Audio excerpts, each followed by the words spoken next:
الشربوت السوداني المشروب المميز في السودان وبالشرب بالذات في عيد الأضحى المبارك. وطبعا حير الناس هل هو حلال ولا حرام، وفعلا لو ما اتعمل بالطريقة الصح ممكن يقلب لمشروب مسكر. وقبل ما نبتدي الوصفة حابة أشكر الشيف أحمد عابدين لأنه الوصفة حقته، وبتمنى من كل قلبي وإنتوا برضو تكتبوا في التعليقات إنه ربنا يصلح حال السودان ويجعل سلام ويبدد مشورة الأشرار، وفي نفس الوقت ينصف الشعب السوداني المسكين الغلبان ويحمي السودان وبور سودان وأم درمان والخرطوم كمان.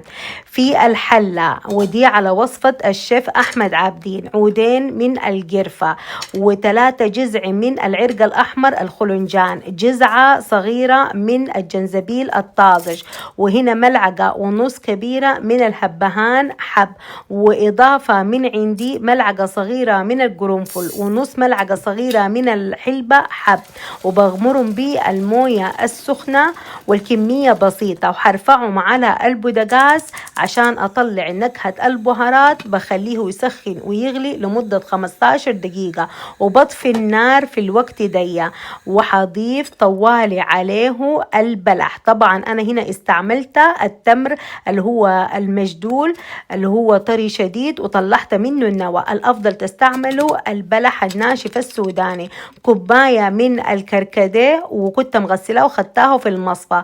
لازم يتضاف له العرديب السوداني، بس أنا استعملت التمر الهندي اللي هو العجين ده البيست، وشوية من بواقي الحلمور السوداني كان عندي، وبغطيهم وبخليه لتاني يوم في الحلة. وما تخلوه أكتر من كده، واكتبوا لي في التعليقات هل انتوا قبل التقديم بتضيفوا له الخميرة والعيشة ولا لا. وطبعا بعد ما قعد 24 ساعة برا خديناه في الثلاجة وببتدي بصفيه. شوفوا اللون بتاعه كيف جميل، ما بين أحمر وما بين طوبي يعني بصراحة، والريحة بتاعته رهيبة جدا جدا. وإحنا كمان بنضيف عليه سكر، فاكتبوا لي في التعليقات انتوا برضو بتضيفوا سكر ولا لا. يعني بعد ما صفيت كل الكمية ضفت لي الجكدية 2 كبار من السكر. طبعا بتقدم بارد بعد ما تتاكل اللحمة، وبصراحة رهيب. تقدموه بالثلج أو زي ما هو كده فاتر. وربنا يصلح حال السودان، وإن شاء الله الوصفة تعجبكم وتطلع إكسبلور وتصل 10 مليون.